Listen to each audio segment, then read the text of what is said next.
Welcome back to the Upper Tier Podcast, the podcast brought to you by the Dynamo Podcast Network each and every week. Catch us on YouTube, hit that subscribe, smash that bell notification button to get all the latest updates. And this is your Liverpool versus Manchester City reaction show. Liverpool 1, Manchester City 4. Lads, how we doing? All my red men are on here at the moment. How we doing? Not too good, pretty bad. But let's pull it apart and let's assess it for what it is before we don't want to be chiming in like a lot of these other fan channels at the moment out there calling what's supposedly their team embarrassing and stuff like that. No, it's absolutely disgusting to hear it. Yeah, we're not happy with today. Craig, what did you think today? Yeah, I think going into the game, pre-game, we were positive that we had like a few key players back. Obviously, against Man City, you need whatever you have is available is always going to be a bonus. They were going into the game on a great run, so it was always going to be difficult anyway on the form we've been on anyway at Anfield. But first 10 minutes, I just thought we were cycling possession back to them a lot. And then I think towards the half-hour mark, we actually looked like, okay, and we got settled a bit and we started pushing on. Trent was putting in a nice ball. Mane header was off target, and then Firmino had that kind of snap chance. So I thought at that time we were actually doing okay, and then we gave away a ridiculous penalty, really stupid from Fabinho, when there was no real pressure. Like Sterling cut in way too easy, leaves the leg lazily out, put that over. That was all right. And then when they went and kind of scored the goal, and we got the equaliser then with Salah, we weren't really looking, I don't think, amazingly dangerous. But when we got our penalty, I said, right, we can, get back in this again. We go again. Unfortunately, individual errors just ensued us then, and we never recovered. We actually just capitulated ourselves, and there was no way back from it. Like, one led to another, sadly. Confidence just went gone, zero. Phil, making your debut on the show tonight. Tell us what you're thinking. First of all, thanks for having me, man. It's great to be here. They bring me on here to have a chat with you. Unfortunately, I have a different perspective to Craig because I was in work and I only caught the last half an hour of the match, so I only saw the calamity that was at the back.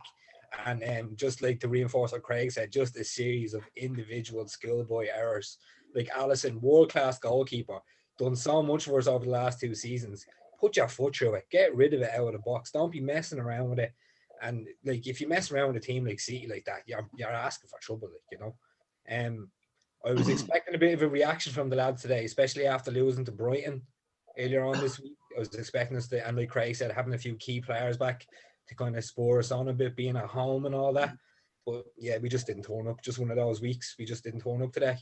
And we're just going to have to go back to the drawing board, back to the training ground and try again next week.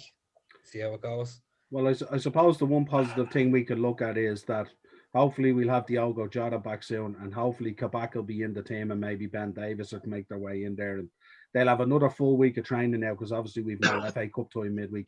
Dean, talk to me. Devastated, but talk to me. Yeah, devastated is kind of an understatement. Like, since the Palace game, everything just seems to have fallen apart. Like, I think the whole filling in gaps, like putting Fabinho centre back, putting Henderson centre back. When I seen the team today, I kind of pinch of reality. I beforehand I was asked like, what's your prediction? And you always go with your heart and say like, obviously my team, and I was like 2-1 Liverpool. But the more I thought about it, I was like, I'm not surprised by the result today. I'm really not surprised by the result today. Our two best midfielders playing centre half. You're opening up like chance after chance for City. Yeah, as soon as I seen the team, I was like, it's not going to be a happy ending today. They just too much in the middle of the park. Henderson and Fabinho in the middle would have made a huge difference, but the two of them not there. City just walked through it at times. I'm trying to pick up the positives, but to be honest, I just don't really see any. It's just first 20 minutes was like a game of chess. Nobody was really pushing to go all out in case they got caught out on the counter, but City were just toying us in the middle of the park at times. Like, they just kept the ball so easily. They were waiting on us to press. They'd already the move after our press already in play. We just looked devoid of ideas. As I said to Craig before we came on live, the confidence in the team is at like in my opinion, rock bottom. It's just filtered all the way down from the front three all the way down to Alisson now. And look, I think the pressure's off now. We're not going to win the league. Let's be realistic. We're not going to win the league. It's top four is the objective. So just take it game by game. We didn't turn into a bad team overnight. I do think we'll come again, but let's just top four. Let's just go for that now. It's a horrible thing to say after the last 2 years, but it is what it is. I suppose looking at it, the game probably came a bit too soon on the back of the transfer window, didn't it? Really, when you think about it. Yeah. I mean, if we had maybe another, say, 2 weeks, Jota might be back in the team there to give the team that lift. Kabak might be in the team. Fabinho or Henderson might be back in midfield. You know what I mean? And it just seems like everything is kind of going against us. You know what I mean? This year. And look, the positivity is at the moment is we're still in the top four. We're still only, we're 10 points off City, and I get that. And I know a lot of fans are writing the league off. But look, anything can happen in this season. Anything. Now, no doubt about it. We're playing against one of the top teams in Europe. There's no doubt about it. They absolutely are a stellar team in the way they attack and in the way they play football. And without a doubt have one of the best managers in the world as well. But, when you look at that team, if you rip that whole defence out of that team and put that midfield back in defence, how would they perform? You know what I mean? And this is what we're looking at, and this is what we're trying to deal with, you know what I mean? And I would also say, roll on Tuesday week. We have our Champions League back then. And let's go again and see what we can do. Maybe the Champions League is that spark that might light that fire under us to get us going again, because we do love European football, Liverpool Football Club. But I get really disappointed when I see Liverpool fan channels and Liverpool fans calling performances embarrassing and stuff like that. Yes, Alisson made mistakes. Yes, Fabinho gave away a soft penalty. But you're asking a midfielder to be a central defender.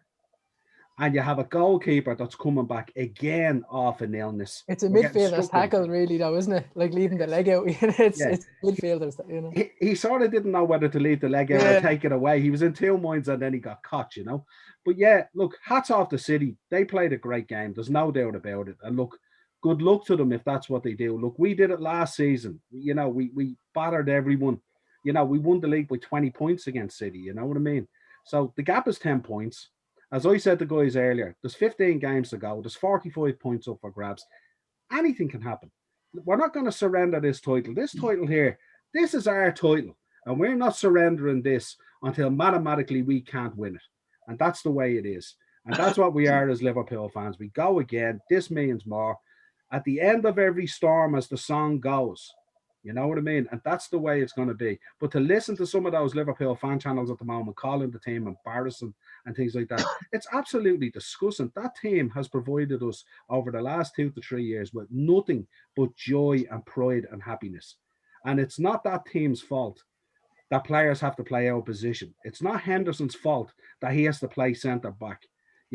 It's no one's fault. It's not that team's fault that the world has been struck down with COVID. And, revenues and financial resources have dipped and teams can't do what they wanted to do. This affects all teams, not just Liverpool.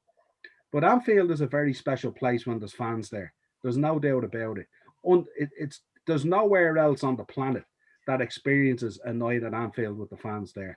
And good luck to City and what they've done. And if they do go on to win the league, good luck to them. It's been that kind of transitional season for us, and that's the way it is. Yeah. But we're going to fight tooth and nail right till the end. We're not going to give up. And I know the 4 guys on here tonight, we're not going to give up on our team anytime soon. We're going to press right till the end and do the best we can do what we can do in Europe, try and get players back. And as everyone says, we go again. That's it. That's the way it is. Come on, Phil. I absolutely agree with that. For me, it's that old, for the situation right now at Liverpool, it's that old saying, form is temporary, but class is permanent. Like, eventually every team that rides high, the Invincibles, the Guardiola, Barcelona, whoever you think, they all eventually lose. At some point, they all lose. And I hate to see it. You're absolutely right. And it's these turncoats and fans that straight away are just pinning their team to the wall and saying they're absolutely disgusting. Like, I almost feel bad for the Liverpool midfielders at the moment because nobody has stepped up to make that centre-back role their own in the absence of Van Dijk. They've been given the board now, but they're playing L position in a completely new type of football that they're used to, and they're not able to play the game they've always played, and it's affected our team because now our midfield is different, and now the front three aren't getting the usual link up that they were getting in the last 2 seasons. Like, It's so like I almost feel bad for the likes of Jordan Henderson and Genie Wijnaldum and all that, because it's a heap load of responsibility to be put on top of it, on top of the responsibility that they already have. Like, it's so, just like a jigsaw, isn't it? Like it's like a disjointed absolutely. jigsaw, you know, across every part affects another part, you know, that kind of way. And that's the truth. Who And- else would be in the top 4 with 7 to 8 key players out? You know, yeah, who else would be able to fight on, like, in the league? Maybe bar Man you know, City. and, like, regardless if Liverpool were challenging for the top 4 or challenging for titles or were fighting relegation, I'd still support them with every bit of me if I could, the exact same way. And it absolutely disgusts me to see people just so quick. It's obvious though, Phil, that a lot of these fans only came when we start winning things. They weren't around with the Hodgson era when things were Of course realistically not. bad. You know what I mean? Real bad. These fans that we refer to now, they kind of remind me, if they were players at Liverpool, they'd be likes of Shaqiri and Chamberlain and Naby Keita, who, regardless of what they do, they're going to win and they'll ride a high, and it's all great and good when they're winning. But the second something goes wrong, they all jump ship, like, you know, they don't want it. Like, the one thing I noticed about the match tonight, I mean, I thought in passages in that match, I thought we played decent. You know, we were up against a very good team, but I thought we played, at times, some of our play was really, really good. Again, we're struggling up the front three again. And I don't know what it is. I don't know whether it's Thiago being deep again and Firmino having to drop deeper again, or what it is. Because I know when we pushed those two boys up more forward, we were really good against West Ham and really good against Spurs. But unfortunately, it drops back again because obviously you're against Man City. Obviously, they're a top team, quality all around the park, and a bench that most teams would die for. You know what I mean? But I just thought, you know, when you look at the statistics on the match, I mean, I know we always talk about possession. I mean, in most games that Liverpool play in, they always beat teams on possession anyway. And we know that goals wins games. And at the end of the day, that's what's most important. But if you go down through the stats of this game, like, I mean, we weren't that far off them. We matched up to them. And you're talking about 3 goalkeeping errors and you're talking about a soft penalty. That's what did us. That's what did us today, without a shadow of a doubt. You know what I mean? And it's so unlike Alisson. And now, you know, the only thing I'd say is thank God we have a week off now and we're not in the FA Cup, because it gives Klopp time to reassess those guys again, get them in there, pick them up again, and we go again. That's going to be a tough one for Alisson to take. That's like his carriest moment. You know what I mean? That's going to be a tough one, and he's going to have to pick himself up again, because he's probably going to feel like he cost the team a minimum of a draw today. Dean, go ahead there. You want to jump in? Yeah, just saying about Alisson there, like, and just before you were saying that, like, we weren't completely out of the game. Like, we are, like, I've seen our shots per game now in the last, I think, 10 games. Like, we're not getting many, like, shots on goal. Teams are really closing us down really quick and what have you. Like, it's not like the front three are out of it. We're getting, it's the decision making in the final third. I think the front three think that, like, there's so much pressure on them now because the team's not doing great. They're like, kind of like, everyone's looking to them to win us games, which they have done so on many times in the past. But I think the pressure on the front three, like, it really is a pressure cooker at the moment. Klopp is feeling it. Everyone's feeling it. It's gone through the whole team. But, like, if anybody can step in, put an arm around Alisson and kind of get him to, like, shit that out of a system, it is Klopp. Klopp needs to stand up now. He's like, he's gave me some of the best times in my life. He's not a bad manager. He hasn't turned into a bad manager. I do think he's feeling the pressure. But if anyone can step in there and put an arm around the team with a week off, get them in tomorrow morning, light warm down, and get them into the fucking meeting room and, like, roll them up. Let's fucking have it. We're not a bad team. I've been guilty of some angry comments in the past few weeks. But Noel, you know how, like, I'm very, very passionate about Liverpool. I stood on the cup and fucking sobbed my heart out singing "They'll Never Walk Alone." Like, club has given me some of the best times in my life. I'll never shy away from Liverpool. We've all said things in the past, and, like, it's just out of anger. Like, I've seen your emotions, Noel. Craig, I've seen your emotions. Like, I've stood on the cup and bawled my eyes out with other grown men I don't even know. Like, that's the way we are. We're fucking in this in the end. That's who we are, though. That's our identity. The real, you know what I mean? Yeah. We will bounce back, though. And we know that we don't need to convince ourselves, you know what I mean? If all the other people want to, not even 10 minutes after the game, can quickly jump on and instead of showing support and togetherness, they can quickly jump on and pick out. Actually, who will I pick on today and slate? That's what goes through their mind. Let them be. They're not here to be with us. That's their own problem. I was watching them.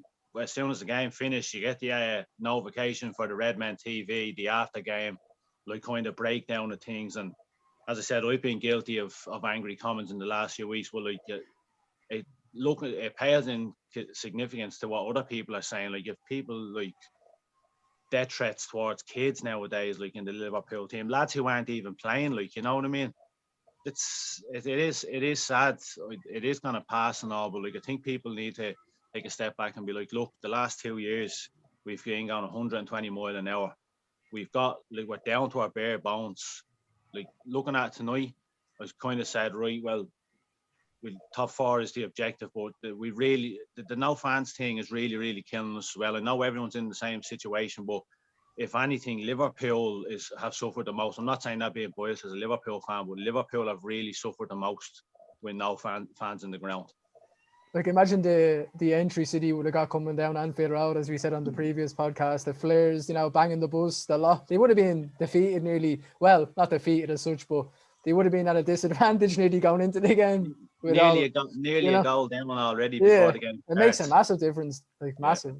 Look, what people forget at times as well, there's not too many fan bases out there when they're in full voice that will bring Jose Mourinho and Arsene Wenger to tears in the studio. And that's the kind of special thing that we talk about. But look, we will bounce back. We will come back. We won't let things go this way. You know what I mean? We won't let this destroy us. We won't let this disturb, what we're trying to do. These are special times, and it is a time now. I mean, it's very easy to stand in front of a camera as the manager and smile when things are going well and you're winning things and you're doing things like that. This is the time where Klopp shows the kind of manager that he is. Can he step up? Can he rally the troops again? Can he motivate these guys to do what they're more than capable of doing? And it remains to be seen whether they can do it or not. I think we will definitely bounce back. I think with Jota coming back in the team, he will lift the team. There's no doubt about it. I think when Kabak comes in, if he's as good as people are making him out to be, and if we can get Fabinho or Henderson back in midfield, I think you're going to see a very different animal in Liverpool, and you're going to see an animal that's going to bite back at a lot of teams. So I'm sort of looking forward to the next few months of football. I haven't enjoyed the last few, but that doesn't mean you never desert your team. You never write your team off. It's never done till it's done.